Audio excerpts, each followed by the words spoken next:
ಕಾಳಿಕಾಪುರ ಅನ್ನೋ ಒಂದು ಗ್ರಾಮದಲ್ಲಿ ಜಗದ್ಗುರು ಅಂತ ಒಬ್ಬರು ಗುರುಗಳಿರ್ತಾರೆ. ಆ ಗುರುಗಳು ಹೇಳೋ ಮಾತೆಲ್ಲ ನಿಜ ಆಗತ್ತೆ ಅಂತ ಆ ಊರಿನ ಜನರು ನಂಬ್ತಾ ಇರ್ತಾರೆ. ಹಾಗಾಗಿ ಆ ಊರಿನವ್ರು ಮಾತ್ರ ಅಲ್ಲದೆ ಸುತ್ತಮುತ್ತ ಊರಲ್ಲಿರೋರೆಲ್ಲ ಬಂದು ಆ ಗುರುಗಳ ಹತ್ರ ತಮ್ಮ ಕಷ್ಟಗಳನ್ನ ಹೇಳ್ಕೊತಾ ಇರ್ತಾರೆ. ಹೀಗಿರ್ಬೇಕಾದ್ರೆ ಮಹೇಶ ಮತ್ತು ಸತೀಶ ಅನ್ನೋ ಇಬ್ಬರು ಸ್ನೇಹಿತರು ಆ ಗುರುಗಳ ಹತ್ರ ಹೋಗ್ಬಿಟ್ಟು ಕೇಳ್ತಾರೆ, ಗುರುಗಳೇ, ನಾವಿಬ್ಬರು ಒಂದೇ ಶಾಲೆಯಲ್ಲಿ ಓದ್ತಾ ಇದ್ದೀವಿ, ನಮಗೆ ನಿಮ್ಮ ಆಶೀರ್ವಾದ ಬೇಕು ಅಂತ ಕೇಳ್ತಾರೆ. ಆಗ ಗುರುಗಳು ಇಬ್ಬರನ್ನೂ ನೋಡಿ ಹೇಳ್ತಾರೆ, ಮಹೇಶಂಗೆ ಹೇಳ್ತಾರೆ, ಮಹೇಶ, ಈ ವರ್ಷ ನೀನು ಅತ್ಯುನ್ನತ ಅಂಕಗಳನ್ನ ಪಡೆದು ಪ್ರಥಮ ದರ್ಜೆಯಲ್ಲಿ ಪಾಸ್ ಆಗ್ತೀಯಾ ಅಂತ ಹೇಳ್ತಾರೆ. ಅದೇ ಸತೀಶನ್ಗೆ ನೀನು ಫೇಲ್ ಆಗ್ತೀಯಪ್ಪ ಅಂತ ಹೇಳ್ತಾರೆ. ಈ ಮಾತನ್ನು ಕೇಳಿದ ಮಹೇಶನ್ಗೆ ತುಂಬ ಖುಷಿಯಾಗತ್ತೆ. ಖುಷಿಯಾಗಿ ಓದೋದ್ರ ಕಡೆ ಗಮನನೇ ಕೊಡದೆ ಗುರುಗಳು ಹೇಳಿರೋ ಮಾತನ್ನೇ ನಂಬ್ಕೊಂಡು ಸಿನಿಮಾ, ನಾಟಕ, ಅದು ಇದು ಅಂತ ಟೈಮ್ನ ತುಂಬ ವೇಸ್ಟ್ ಮಾಡಿಬಿಡ್ತಾನೆ. ಅದೇ ಸತೀಶ ಗುರುಗಳ ಮಾತನ್ನು ಲೆಕ್ಕ ತಗೊಳ್ದೆ ಶ್ರದ್ಧೆ ಇಟ್ಟು ಓದ್ತಾನೆ. ಅವನು ಎಲ್ಲ ಸಮಯನ ಓದೋದಕ್ಕೆ ಅಂತಲೇ ಮುಡುಪಾಗಿರ್ತಾನೆ. 2 ತಿಂಗಳಲ್ಲಿ ಹಾಗೆ ಪರೀಕ್ಷೆ ಕೂಡ ಬರುತ್ತೆ. ಇಬ್ಬರು ಪರೀಕ್ಷೆ ಬರೀತಾರೆ. ಪರೀಕ್ಷೆ ಫಲಿತಾಂಶನೂ ಬರುತ್ತೆ. ಅತ್ಯುನ್ನತ ಅಂಕಗಳನ್ನ ಪಡೆದು ಪಾಸ್ ಆಗ್ತೀನಿ ಅಂತ ಹೇಳಿದಂಥ ಮಹೇಶ್ ಏನು ಮಾಡ್ತಾನೆ, ಫೇಲ್ ಆಗಿಬಿಟ್ಟಿರ್ತಾನೆ. ಅದೇ ಸತೀಶ ಫಸ್ಟ್ ಕ್ಲಾಸಲ್ಲಿ ಪಾಸಾಗಿರ್ತಾನೆ. ಇದು ನೋಡಿರೋ ಮಹೇಶಂಗೆ ತುಂಬ ನೋವಾಗುತ್ತೆ.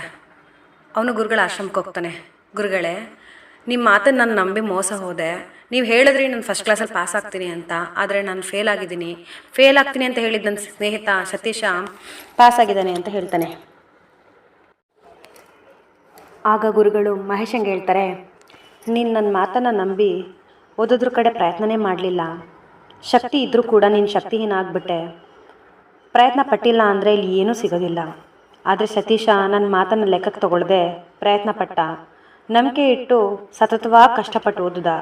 ಹಾಗಾಗಿ ಅವನು ಬುದ್ಧಿವಂತ ಅಲ್ಲ ಅಂದ್ರೂ ಪ್ರಯತ್ನಪಟ್ಟು ಓದಿದ್ದಕ್ಕಾಗಿ ಅವನಿಗೆ ಉತ್ತಮ ಫಲಿತಾಂಶ ಬಂತು.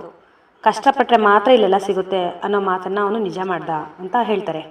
ಆಗ ಮಹೇಶನ್ಗೆ ತಾನು ಎಲ್ಲಿ ಎಡವುದೆ ಅಂತ ಅರ್ಥ ಆಗುತ್ತೆ. ಯಾರ ಆಶೀರ್ವಾದ ಎಷ್ಟೇ ದೊಡ್ಡದಿದ್ರೂ ನಮ್ಮದು ಅಂತ ಚಿಕ್ಕದಾಗಾದರೂ ಸ್ವಲ್ಪ ಪ್ರಯತ್ನ ಇರಬೇಕು. ಆಗಲೇ ಏನೇ ಆದರೂ ಪ್ರಯೋಜನ ಆಗೋದು. ದೇವರು ನಮ್ಮ ಪರವಾಗಿದ್ದಾನೆ ಅಂದರೆ ಪ್ರಯತ್ನ ಇಲ್ಲ ಅಂದರೆ ಯಾವುದೂ ಸಿಗಲ್ಲ. ಅನ್ಯಾಯವಾಗಿ ನಾನು ಈ 1 ವರ್ಷ ಹಾಳು ಮಾಡಿಕೊಂಡೆ ಅಂತ ಮಹೇಶ ಪಶ್ಚಾತ್ತಾಪ ಪಟ್ಟು ಮುಂದೆ ಹೀಗಾಗ್ದಿರಂಗೆ ನೋಡ್ಕೋತೀನಿ ಅಂತ ಹೇಳಿ ಆಶ್ರಮದಿಂದ ಆಚೆ ಬರ್ತಾನೆ. ಇದರಿಂದ ನಾವೇನು ಅರ್ಥ ಮಾಡ್ಕೋಬೇಕು ಅಂತ ಅಂದರೆ, ನಾವು ಎಷ್ಟೇ ಶಕ್ತಿ ಇದ್ದರೂ ಎಷ್ಟೇ ಶಕ್ತಿವಂತರಾದರೂ ನಮ್ಮದು ಪ್ರಯತ್ನ ಇಲ್ಲ ಅಂದರೆ ಯಾವ ಕೆಲಸನೂ ಫಲ ಸಿಗೋದಿಲ್ಲ ಅಂತ ಅರ್ಥ ಮಾಡ್ಕೋಬೇಕು.